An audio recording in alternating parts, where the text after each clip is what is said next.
FSO, het Fries Symfonieorkest, want die hebben een prachtig mooi jubileumfeest hoor. Is alweer even een paar maanden verlien.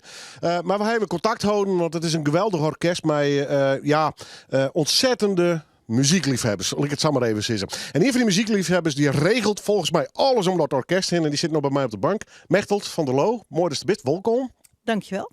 Even het jubileum nog. We hebben een prachtig mooi concert gehoord. Met een componist, een jonge componist. Hij heeft daar een opdracht bij jong. Kwam er een beetje uit wat je qua gevoel eruit haalde? Ja, enorm. Want een jonge componist maakt natuurlijk hele eigentijdse klassieke muziek. En dat is zo verrassend. En je weet dus niet, voordat je het dus hoort en speelt, wat voor richting het op is gegaan. En dit was heel filmisch. Je kunt het zo voor een film gebruiken. En het bestond uit 3 delen. De eerste 2 delen zijn geïnspireerd op de geschiedenis van Beets de Zwaag. En het laatste gedeelte eigenlijk ook, maar heeft hij nog een beetje aan Beets de Zwaag een soort volkslied meegegeven. En dat is een nummer wat heel makkelijk in het gehoor ligt. En mensen die er naar luisteren, die raken dus echt ontroerd. En dat vind ik heel bijzonder. Ja. En Beets de Zwaag is net toevallig, want daar hebben we het concert ook gehouden. Ja. En ook heel belangrijk voor het orkest op zich. Hoe gaat het met het orkest eigenlijk? Want het bent natuurlijk goedwillende amateurs. Dus de troststroom Silderwijze of net? Hoe stie je hem ervoor eigenlijk? De doorstroming, dat laat een beetje te wensen over tegenwoordig. Met name bij de strijkers. En ik denk dat het komt door de tijdgeest die er nu is. Mensen willen zich wel verbinden aan iets wat kort duurt. Bijvoorbeeld 10 weken, dan heb je overzicht. En dan weet je van, dan heb ik het misschien even extra druk. Maar daarna kan ik weer een beetje wat andere dingen doen. En een orkest, als je je daaraan verbindt, moet je wekelijks ook echt repeteren. En misschien zit daar ook wel een misvatting, want dat is natuurlijk de wens, dat iedereen elke week komt. Maar er zijn heel veel mensen die kunnen gewoon niet elke week. Dus er zijn best wel mensen die toch bij het orkest spelen en dan af en toe er niet zijn. En laat het alsjeblieft niet een, hoe noem je dat? Een berg zijn, waardoor je niet naar dat orkest komt.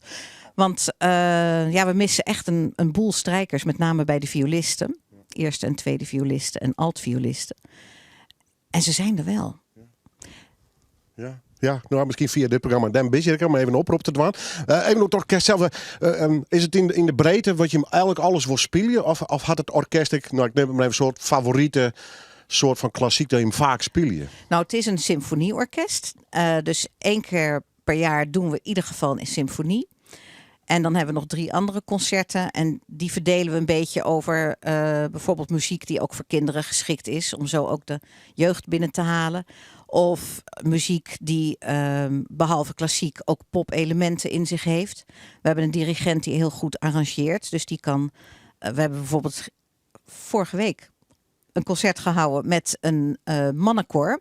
De Mannenzangvereniging uit Beets de Zwaag. En toen hebben we Bob Dylan ook gespeeld. En nog een nummer van Adrie de Boer. En dat zijn natuurlijk hele andere nummers dan klassiek. Hoe bent u zo bij dit concert of dit orkest te lonen kan? Ik? Ja. Ja, ik zat dus in het onderwijs. En daarvoor in de dans. Ja, we gaan nog net vertellen dat toevallig sinds een week pensionada bent. Hè? Nee. Dat gaan wij totaal ontkennen hier. Nee, maar ik was danseres en dansjuf. En dat ging niet meer. En toen dacht ik, wat moet ik nou eigenlijk? Want ik wil wel een beetje iets leuks doen, weet je wel. Nou, toen ben ik gaan schilderen. En toen moest ik uitjes en knoflookjes schilderen. Nou, dat was niks. Want ik wilde met grote bewegingen, weet je, want liefst met muziek daarachter wilde ik bewegen. En toen, ik heb vroeger als kind viool gespeeld. En toen kreeg ik die terug, want die had ik uitgeleend. En toen dacht ik, toen was ik al 55 of zo. Ik dacht, ik ga weer viool spelen. En toen ging het eigenlijk een beetje snel, want die motoriek die zit wel in je hoofd. Alleen de snelheid niet. En daar ga ik heel langzaam in vooruit. Dat is dus het leuke ook van in zo'n orkest spelen. Want dan heb je het gevoel, ik moet. En dat is gewoon heel leuk. Dus je maakt vorderingen en je hebt de verbinding met een heleboel andere mensen. Soms rolt er nog eens een duetje uit of een klein ensemble wat dan weer ergens anders even gaat spelen. Dus dat is wel heel erg leuk. Wat is die favoriete componist of componisten? Nou, ik vind muziek zoals Einaudi, die toevallig op het programma staat voor juni. Met Les Intouchables. Die muziek vind ik heel mooi. En een beetje minimal music vind ik heel mooi. Spelen we niet vaak, dus ik verheug me daar wel weer op. En ja, klassiek vind ik ook mooi. Ik bedoel, ik zit niet voor niks bij een orkest natuurlijk. En ik vind een heleboel componisten heel fijn. Ja.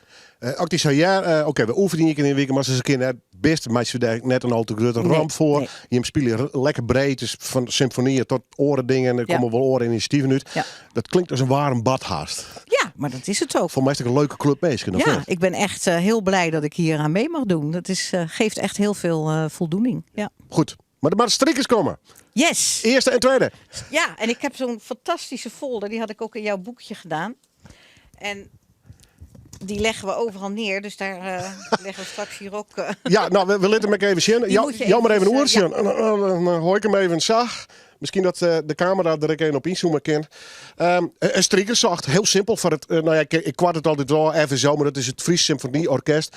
De liefhebberij spot er al. En daar zit ik net zo volle. Natuurlijk maar je serieus wezen. Je moet natuurlijk bij de repetities wezen. Maar het is ook net een professioneel... orkest zoals het Concertgebouworkest dat je in de morgen zet worden van het net goed gaat. Dus het is heel simpel. Ik kunt je morgen hier. En daarom zit Mechtel hier om even oproepen te doen. Ja, precies. Als mensen denken, daar heb ik wel eens belangstelling voor. Ik wil eens even wat informeerd worden. Waar moet ze dan wijzen? Is er een soort site of zo wat heen? Ja, we hebben de site. Dat is www.fso.frl.